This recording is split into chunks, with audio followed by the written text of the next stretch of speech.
السلام علیکم ورحمۃ اللہ وبرکاتہ۔ محترم سامعین، اعوذ باللہ من الشیطان الرجیم، بسم اللہ الرحمن الرحیم۔ نحمدہ ونصلی علی رسولہ الکریم۔ محترم سامعین، اس سے قبل کے ویڈیو میں ہم نے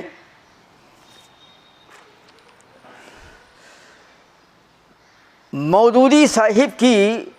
امام خمینی جو شیعوں کے امام ہیں ان کی حکومت الہیہ کے قیام کے تعلق سے یہ کہا تھا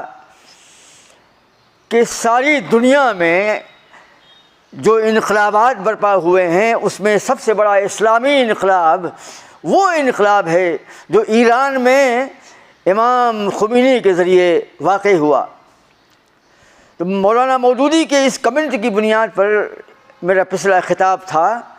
جس میں میں نے ثابت کیا تھا کہ مولانا مودودی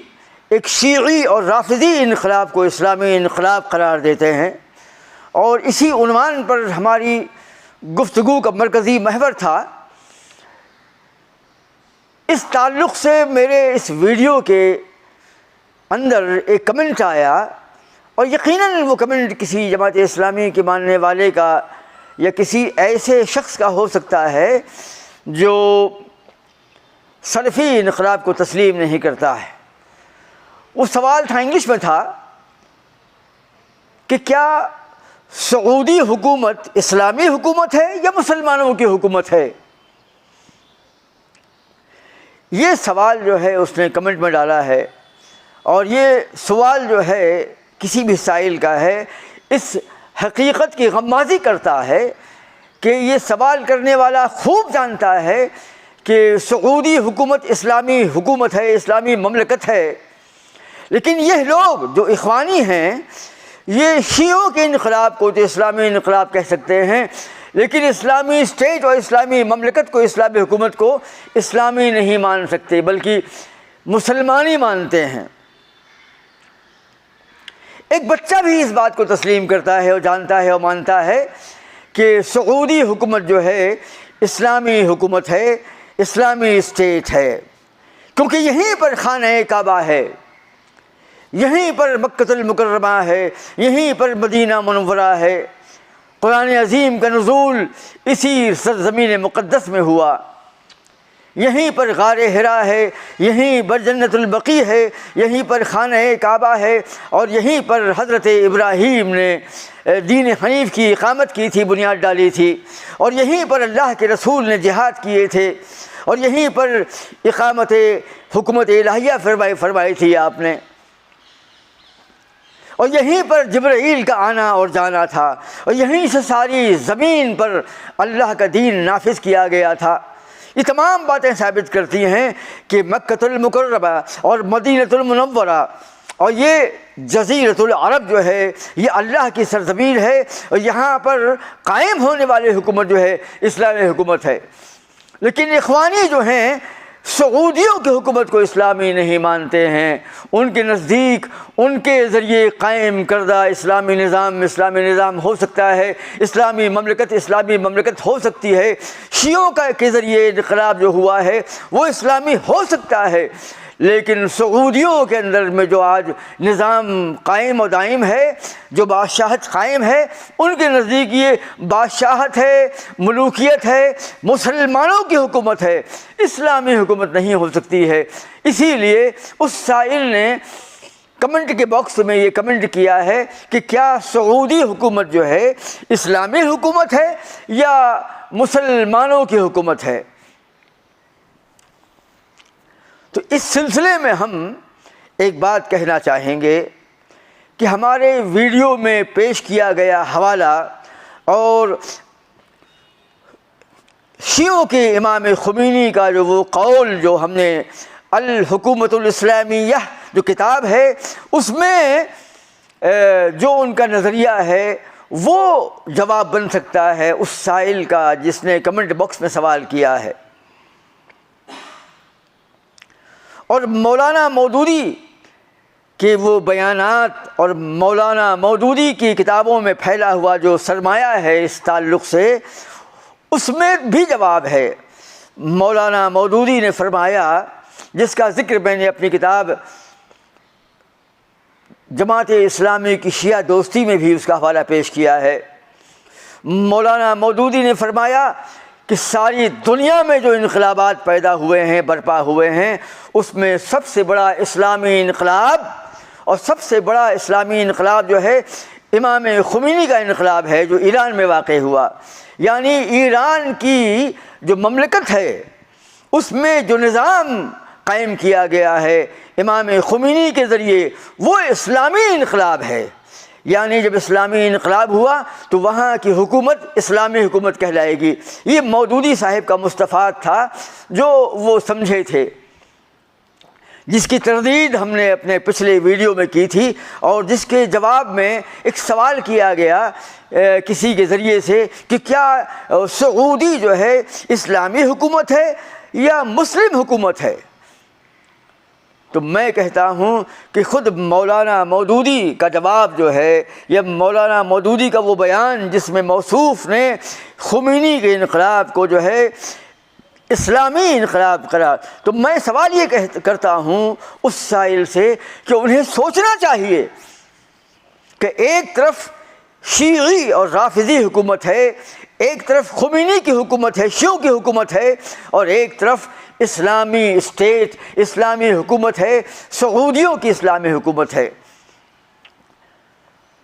تو سعودیوں کی جو حکومت ہے، مملکت ہے، وہاں پر نہ شرک ہے، نہ بدعت ہے، نہ ظلم ہے، نہ سرکشی ہے، نہ گمراہی ہے، نہ ضلالت ہے،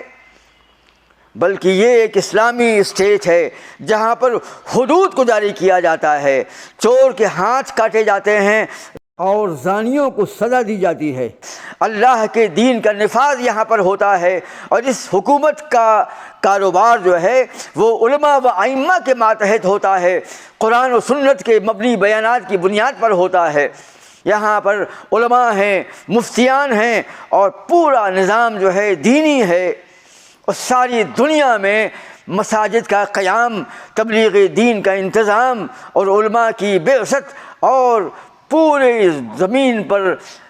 قرآن عظیم کی تقسیم، اور وہاں پر مساجد میں دروس کا انتظام، اور حج کا انتظام، حج کا پورا نظم و نسق، یہ تمام باتیں جو ہیں اسلامی اسٹیٹ ہونے کے لیے کافی نہیں۔ یہ حکومت جو ہے مسلم حکومت تو کہی جا سکتی ہے، لیکن اس کو اسلامی حکومت کا نام نہیں دیا جا سکتا۔ حیرت ہے مجھ کو اس سائل کے سوال پر کہ آخر کون سی بات ہے جو سعودی حکومت کو اسلامی حکومت ماننے کے میں مانے ہے یا آڑے آ رہی ہے۔ جو ذمہ داریاں اور جو فرائض حکومت سعودیہ انجام دے رہی ہے، کیا یہ اس کے اسلامی اسٹیٹ ہونے کے لیے کافی نہیں؟ کیا یہ دلائل اور براہین کی بنیاد پر نہیں؟ اور پھر اس کے مد مقابل یہی لوگ جو اخوانی ہیں، جو تحریکی ہیں، جو سبائی نظریے کے حامل ہیں، جن میں رافضیت کے عناصر پائے جاتے ہیں، یہ لوگ شیعوں کے انقلاب کو تو اسلامی انقلاب قرار دیتے ہیں، شیعوں کی ایرانی مملکت کو اسلامی مملکت قرار دیتے ہیں۔ مودودی صاحب فرماتے ہیں کہ ساری دنیا میں سب سے بڑا اسلامی انقلاب جو ہے ایران کا انقلاب ہے، جو خمینی نے قائم کیا تھا۔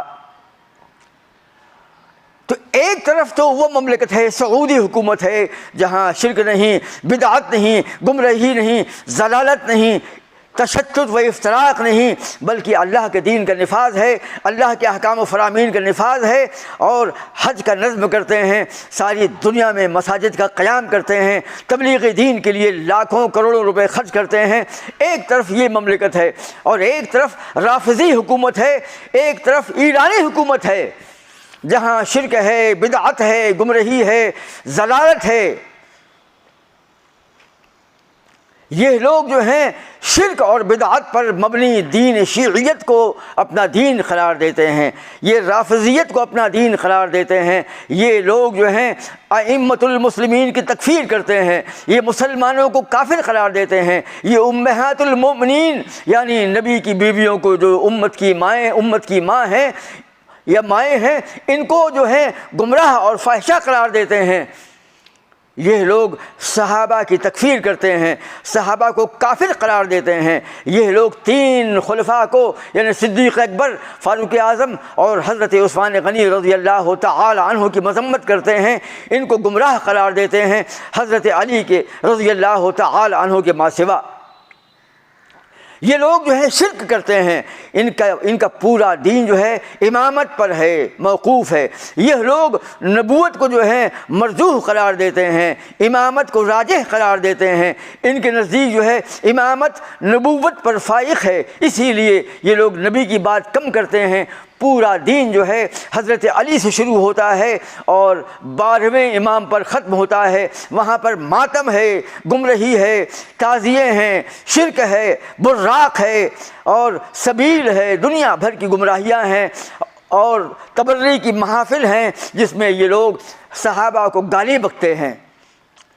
یہ لوگ یا علی، یا فاطمہ، یا حسن، یا حسین، یا امام کے نعرے مارتے ہیں۔ یہ مشکل کے وقت میں اپنے ائمہ کو پکارتے ہیں۔ یہ ناد علی کے ذریعے جو ہیں، یہ جو باطل دعا ہے جو ہم نے جس پر ہمارا ایک مستقل ویڈیو ہے، یہ لوگ ناد علی کو جو ہے ایجاد کرنے والے ہیں۔ یہ مشکل کے وقت میں حضرت علی کو پکارتے ہیں۔ اور ایک حدیث گڑھ دی جس میں اللہ کے رسول کو اللہ نے پابند کیا کہ وہ علی کو پکاریں، اور ناد علی کی دعا جو ہے نبی کے کانوں میں آئی اور اللہ کے رسول نے ناد علی دعا پڑھی اور حضرت علی جو ہے پرکٹ ہو گئے، جیسے ہندوؤں کے مائتھولوجی میں ہے۔ تو جو قوم شرک انجام دیتی ہو، جو شرک پر عمل کرتی ہو، جو دنیا بھر کی بدعات و خرافات کا شکار ہو، جو کھلم کھلا کفریہ کلمات بولتی ہو، تمام صحابہ کی تکفیر کرتی ہو، مسلمانوں کو کافر قرار دیتی ہو، جو یا علی، یا فاطمہ، یا حسن اور یا حسین کے نعرے مارتی ہو، جو غیر اللہ سے مدد مانگتی ہو، ایسے انقلاب کو مودودی صاحب شیعی انقلاب قرار دیتے ہیں، کہتے ہیں کہ یہ سب سے بڑا اسلامی انقلاب ہے۔ میں کہتا ہوں جب سب سے بڑا اسلامی انقلاب ہے تو سب سے بڑی اسلامی مملکت بھی ایران ہی ہوئی۔ تو مودودی صاحب جو ہیں ایران کو اور اس رافضی اور شیعی حکومت کو تو اسلامی حکومت مانتے ہیں، لیکن مودودی کے ماننے والے جو ہیں سعودیوں کی حکومت کو جو ہے اسلامی اسٹیٹ قرار نہیں دیتے۔ وہ کہتے ہیں کہ یہ مسلمانوں کی حکومت ہے۔ اور ڈاکٹر اسرار نے بھی اپنے ایک ویڈیو میں جو ہے یہ کہا ہے کہ خلافت 30 سال 6 ماہ پر محتوی ہے، محض 30 سال 6 ماہ تک خلافت تھی، اس کے بعد تو مسلمانوں کی حکومت تھی۔ خلافت عباسیہ، خلافت بنو امیہ اور خلافت ہسپانیہ جو اسپین میں قائم ہوئی تھی، اس کے بعد تو مسلمانوں کا نظام تھا۔ حیرت کی بات ہے، بخاری کی حدیث ہے واضح کہ ائمہ اور خلفاء 12 ہوں گے، وہ ہشام تک جاتے ہیں بنو امیہ کے۔ یہ حدیث واضح کرتی ہے کہ اللہ کے رسول نے خلیفہ قرار دیا ہے، حدیث میں خلفاء فرمایا ہے، لیکن ان کی خلافت جو ہے، میں کہتا ہوں کہ خلافت راشدہ کے لیے اللہ کے رسول نے کہا ہے کہ 30 سال 6 ماہ تک ہوگی۔ اس کے بعد کا نظام بھی بادشاہت بھی یہ اسلامی نظام ہے، یہی خلافت ہے۔ 2 تعبیریں ہیں، چاہے خلافت کہہ لو چاہے بادشاہت کہہ لو۔ اسلام میں بادشاہت مذموم نہیں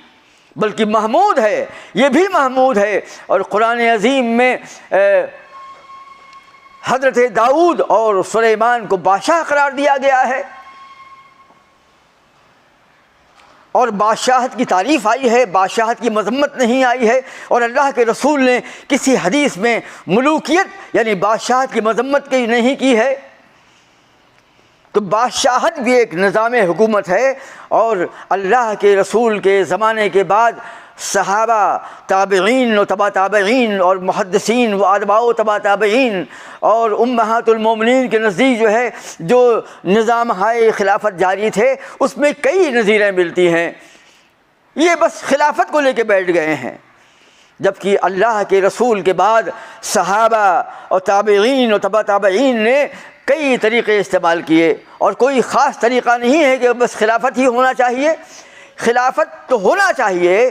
لیکن اس کے طریقے الگ الگ ہو سکتے ہیں۔ مثلا اللہ کے رسول صلی اللہ تعالیٰ علیہ وسلم کے زمانے میں جو اللہ کے رسول نے جو صدیق اکبر رضی اللہ تعالی عنہ کے تعلق سے جو احادیث بیان فرمائی تھیں اور جو ان کا مقام بیان فرمایا تھا، اور جو احادیث مسلمانوں میں اور صحابہ میں مشہور تھیں، ان احادیث کی بنیاد پر تمام صحابہ کے نزدیک یہ بات مسلم تھی کہ نبی کے انتقال کے بعد میں صدیق اکبر رضی اللہ تعالی عنہ سب سے زیادہ انسب ہیں، مناسب ہیں خلافت کے لیے۔ لہذا قرآن عظیم کے نصوص کی بنیاد پر، قرآن عظیم کے دلائل و براہین کی بنیاد پر اور اللہ کے رسول کی احادیث کی بنیاد پر صحابہ کے نزدیک جو ہے صدیق اکبر رضی اللہ تعالی عنہ سب سے زیادہ مناسب تھے، سب سے زیادہ خلافت کے حقدار تھے، لہذا مسلمانوں نے چن لیا۔ اسے بولتے ہیں انتخاب، یعنی مسلمانوں نے نبی کریم کے بعد صدیق اکبر کو جو ہے ان کے محاسن کی بنیاد پر، ان کی خوبی کی بنیاد پر، ان کے سب سے زیادہ اشرف اور اعظم ہونے کی بنیاد پر ان کو خلیفہ تسلیم کر لیا۔ یہ ایک طریقہ تھا مسلمانوں کا۔ اللہ کے رسول نے وصیت نہیں کی تھی، اشارات موجود تھے، تو اللہ کے رسول کے کسی شخص کے بارے میں جو اشارات ہیں، جو بیانات ہیں، ان بیانات کی بنیاد پر مسلمانوں نے صدیق اکبر کا انتخاب کر لیا۔ یہ ایک طریقہ تھا۔ خلافت کے انعقاد کا یہ پہلا طریقہ تھا۔ اس کے بعد فاروق حضرت صدیق اکبر رضی اللہ تعالی عنہ نے اپنے بعد حضرت عمر رضی اللہ تعالی عنہ کے لیے وصیت کر دی اور ان کو نامزد کر دیا۔ اللہ اکبر، یہ ایک ان کا طریقہ تھا۔ اللہ کے رسول نے صدیق اکبر کو نامزد نہیں کیا تھا، وصیت نہیں کی تھی، لیکن مسلمانوں نے ان کے محاسن کے بنیاد پر ان کو منتخب کر لیا۔ اور لیکن صدیق اکبر نے یہاں کیا کیا کہ نامزد کر دیا کہ میرے بعد عمر ہوں گے، یہ دوسرا طریقہ تھا۔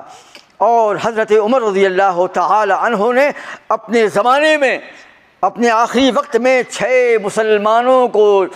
جو عشرہ مبشرہ میں سے تھے، یعنی جن کے بارے میں، جن 10 مسلمانوں کے بارے میں، جن 10 صحابہ کے بارے میں جنتی ہونے کی خوشخبری دنیا ہی میں دے دی تھی اللہ کے رسول نے، وہ عشرہ مبشرہ ہیں۔ 10 وہ صحابی جن کو اللہ کے رسول نے دنیا میں جنت میں داخلے کی بشارت دے دی تھی۔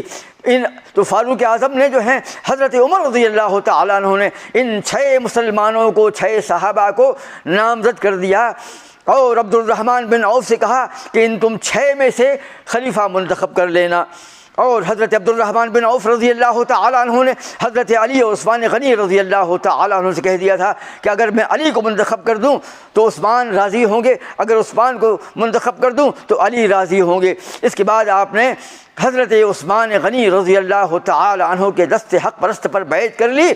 اور بعد میں حضرت علی نے بیعت کر لی، پھر تمام صحابہ نے بیعت کر لی۔ یہ ایک طریقہ تھا۔ اور حضرت عثمان رضی اللہ تعالی عنہ کو جب خوارج نے، سبائیوں نے، بلوائیوں نے مدینۃ المنورہ میں بے یارو مددگار قتل کر دیا، سازش کی بنیاد پر، شیعیت کی بنیاد پر، سبائیت کی بنیاد پر، فتنہ پروری کی بنیاد پر جب آپ کو قتل کر دیا، تو مسلمانوں نے بربنائے مجبوری حضرت علی رضی اللہ تعالی عنہ کے اشرف ہونے کی بنیاد پر، حالانکہ بیعت کے حالات مناسب نہیں تھے، تمام صحابہ حج کرنے گئے تھے، مدینہ صحابہ سے خالی تھا، اکابر صحابہ غیر موجود تھے، غیر حاضر تھے، اور خوارج یعنی کہ وہ لوگ سبائی بلوائی جو آئے تھے مصر سے، کوفے سے، بصرے سے، ان لوگوں نے ظلم اور جبر کی بنیاد پر عثمان غنی کا قتل کر دیا، اور حضرت علی رضی اللہ تعالی عنہ کو جان بوجھ کر انتخاب پر زور دیا اور سپورٹ کیا، اور اس طریقے سے حضرت علی رضی اللہ تعالی عنہ کا انتخاب ہو گیا کہ بھائی ہنگامی حالات ہیں اور سب سے بہتر جو ہیں حضرت علی رضی اللہ تعالی عنہ ہیں، لہذا ان کو منتخب کر لیا جائے۔ یہ ایک طریقہ ہو گیا۔ یہ تیسرا طریقہ ہو گیا۔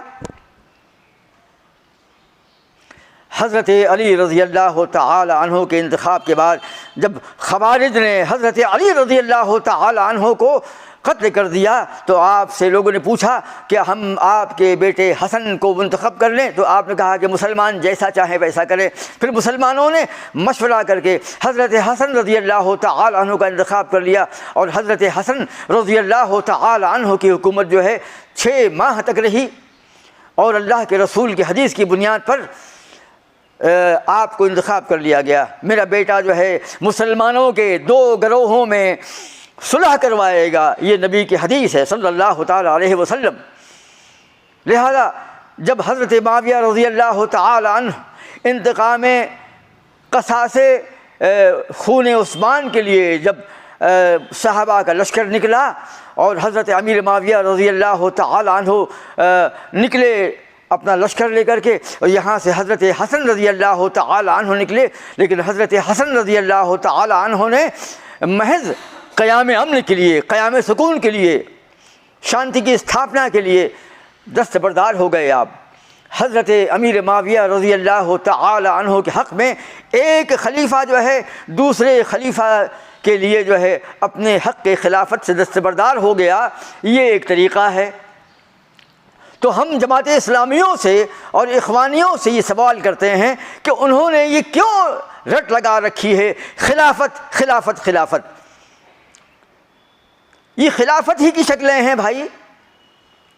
جو ہم نے بیان کی، اور صحابہ نے اپنے اپنے ادوار میں، ان چاروں خلفاء نے اپنے زمانوں میں، اور حضرت حسن نے اپنے زمانے میں، اس کے بعد حضرت امیر معاویہ رضی اللہ تعالی عنہ کو منتخب کر لیا گیا، اور حضرت امیر معاویہ رضی اللہ تعالی عنہ نے اپنے بیٹے یزید علیہ الرحمہ والرضوان کو منتخب کر لیا، اور تمام صحابہ نے لبیک کہا۔ تمام صحابہ، خیر القرون کے تمام صحابہ اور تمام تابعین و تبع تابعین و اتباع تبع تابعین، محدثین، امہات المؤمنین اور ائمۃ المسلمین، تمام سلف صالحین جو ہیں اس پر راضی تھے۔ اسی لیے حضرت یزید کا انتخاب ہو گیا، آپ کو خلیفہ تسلیم کر لیا گیا۔ ایک تو تھی بیعت ولی عہدی جو 10 سال پہلے ہوئی تھی،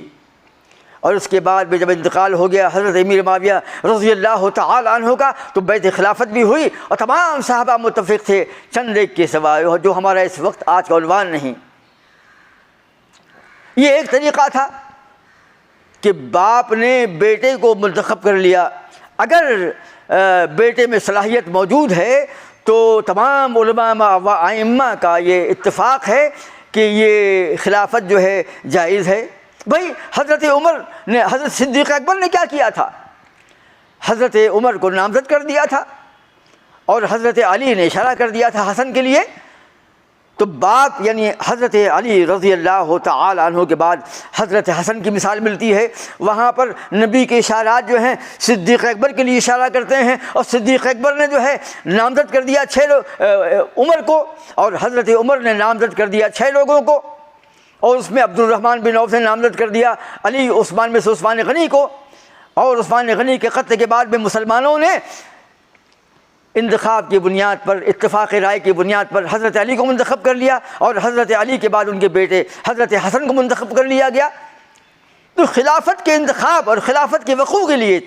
طریقے، اتنے طریقے ہیں، لیکن یہ لوگ جو ہیں ملوکیت ملوکیت ملوکیت، بادشاہت اسلام میں جائز نہیں ہے، اس لیے کہ باپ کے بعد بیٹے کو منتقل کر دیا گیا۔ ارے حضرت حسن کون تھے؟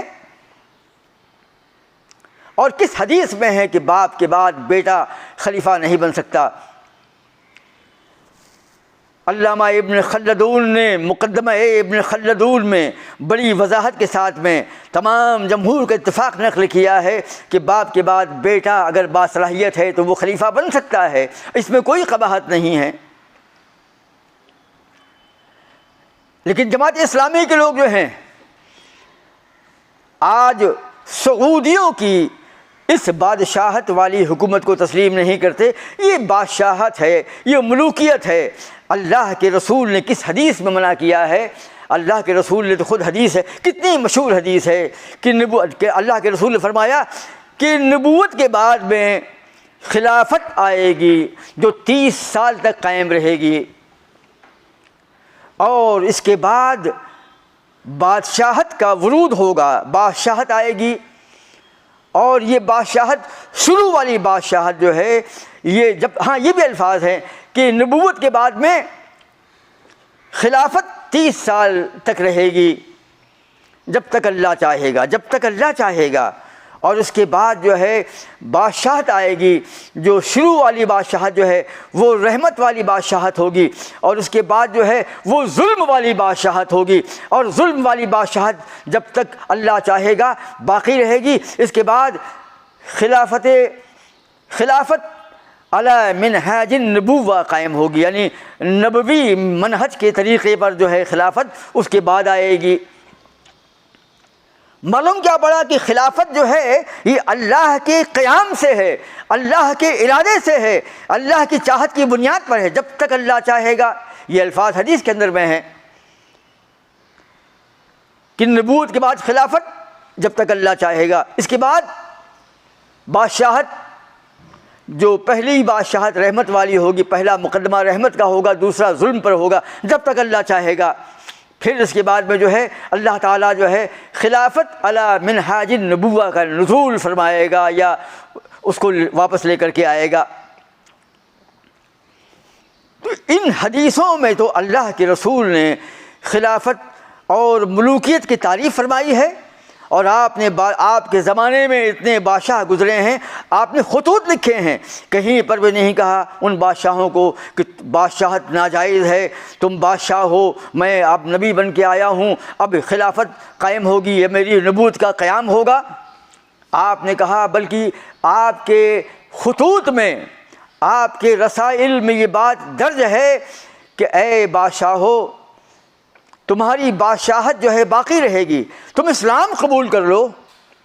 مشرف بے اسلام ہو جاؤ، اور تمہاری اپنے علاقے میں بادشاہت بحال رہے گی۔ یہ حدیث جو ہے وضاحت کرتی ہے کہ اللہ کے رسول کی نظر میں بادشاہت کوئی مذموم سے شے نہیں، اور حضرت ورث سلیمان و داؤد، قرآن عظیم میں ہے کہ اس کے بعد سلیمان جو ہے داؤد کے وارث بنے، یعنی یہاں پر بھی حضرت داؤد کے بیٹے سلیمان جو ہیں وہ بیٹے ہونے کے باوجود بھی ان کی بادشاہت میں ان کے بعد ان کے وارث بن گئے۔ تو قرآن عظیم سے یہ بات ثابت ہو رہی ہے کہ حضرت سلیمان جو ہیں یہ حضرت داؤد علیہ السلام کے بیٹے ہیں، اور اللہ نے فرمایا کہ وارث ہوا سلیمان داؤد کا۔ یہ تو قرآن عظیم کی نصوص میں شامل ہے یہ۔ اور آپ نے جو ہے بادشاہت، کئی بادشاہوں کے بارے میں کہا قرآن کہ ملکن صالحن، رجلن صالحن، یعنی بادشاہ کے لیے آپ نے جو ہے اچھا اور نیک کا لفظ استعمال کیا ہے۔ تو یہ خلافت اور ملوکیت، یعنی ملوکیت کو جان بوجھ کر کے بدنام کرنے کے لیے، مذموم ثابت کرنے کی کاوش جو ہے سب سے پہلے مولانا ابو الاعلیٰ مودودی نے فرمائی تھی اپنی کتاب خلافت و ملوکیت میں، اور یہ شیعی نظریات سے متفق تھی، ہم آہنگ تھی۔ اسی لیے جب اس کو لکھا گیا تو ایران میں اس کو شائع کیا گیا، اس کو ایران میں پبلش کیا گیا، اور ایران کی بڑی بڑی یونیورسٹیز کے اندر میں اس کو داخلے نصاب کیا گیا، اور ساری دنیا میں ایران نے اس کو شائع کر کے مفت تقسیم کیا گیا۔ اور مولانا مودودی کو جو ہے ایران میں دعوت دی گئی، اور مولانا مودودی نے شیعوں کے ایک خاص محفل میں، جس میں وہ کسی سنی کو جو ہے پرمیشن نہیں دیتے ہیں، وہاں پر مولانا مودودی کا خطاب ہوا، اور ان کی تعریف و تحسین کی گئی، اور ان کی کتاب کو شائع کیا گیا۔ اور آج تمام دنیا میں شیعہ جو ہیں بات بات پر مولانا مودودی کی اس کتاب کا حوالہ پیش کرتے ہیں، جو انتہائی غیر مستند ہے، اس میں دنیا بھر کی خرافات کی بھرمار ہے، باطل اور شیعی روایات کی الغار ہے۔ یہ بالکل گمراہ کتاب ہے۔ اس کا رد جو ہے اکثر جمہور علماء نے فرمایا ہے، جس میں انہوں نے بادشاہت کو اور ملوکیت کو بدنام کیا ہے، اس کو مذموم قرار دیا ہے، اور اس کی شناعت و قباحت کو بیان کیا ہے، اور خلافت کی بات چیت کی ہے۔ میں کہتا ہوں ایک بات میں آپ کی توجہ کو مبذول کرنا چاہتا ہوں، ایک بات کے لیے آپ سوچئے کہ مولانا مودودی جو ہیں وہ خلافت کے مؤید ہیں کہ خلافت ہونا چاہیے، بادشاہت نہیں ہونا چاہیے، لیکن ایران کے شہنشاہ کی ملوکیت کو وہ تسلیم کرتے ہیں۔ کیا میں کہتا ہوں کہ کیا ایران میں واقع ہونے والا انقلاب وہ خلافت تھا؟ وہ بھی تو بادشاہت ہے، لیکن مودودی نے اسی قیام نظام خمینی کو جو ہے دنیا کے سب سے بڑے اسلامی انقلاب کا نام دیا ہے۔ تو جن صاحب نے کمنٹ باکس میں یہ اعتراض کیا ہے کہ کیا سعودی حکومت اسلامی حکومت ہے یا مسلمانوں کی حکومت ہے، تو میں کہتا ہوں وہ صاحب جو ہیں موازنہ کر لیں کہ ایک طرف توحید اور قرآن و سنت پر مبنی سعودی حکومت ہے اور ایک طرف شرک اور گمراہی پر مبنی شیعی اور رافضی حکومت ہے۔ یہ لوگ آپ کی ماؤں کو گالی بکتے ہیں، مسلمانوں کی امہات المومنین کو گالی بکتے ہیں، یہ اللہ کے رسول کے صحابہ کی تکفیر کرتے ہیں، یہ غیر اللہ کو پکارنے والے ہیں، یہ ماتم کرنے والے، یہ مسلمان خلفاء و سلاطین کا قتل کرنے والے، ساری دنیا کو فتنہ و فساد سے بھرنے والے ہیں۔ یہ لوگ ہمارے پورے دینی نظام کے منکر ہیں، یہ قرآن عظیم کی صداقت کو نہیں مانتے ہیں۔ ان کے نزدیک یہ قرآن وہ قرآن نہیں جو اللہ کے نبی پر نازل ہوا تھا، ایک قرآن وہ قرآن ہے جو حضرت علی نے مدون کیا تھا۔ 6000 روایات ہیں ان کی شیعوں کی حدیثوں میں جو کہتی ہیں کہ یہ قرآن جو ہے آج موجودہ قرآن یہ اصلی قرآن نہیں، جعلی قرآن ہے، فیک قرآن ہے، اس کو بدل دیا گیا ہے۔ تو سائل کا سوال جو ہے کیا تھا کہ کیا سعودی حکومت اسلامی حکومت ہے یا مسلمانوں کی؟ وہ ایران کے اندر میں قائم شدہ جو حکومت ہے اس کا موازنہ سعودیوں سے کر لے، خود بخود اس پر یہ امر متحقق ہو جائے گا، یہ بات اس پر کھل کے سامنے آ جائے گی کہ سعودی جو ہے اسلامی حکومت ہے کہ مسلمانی حکومت ہے۔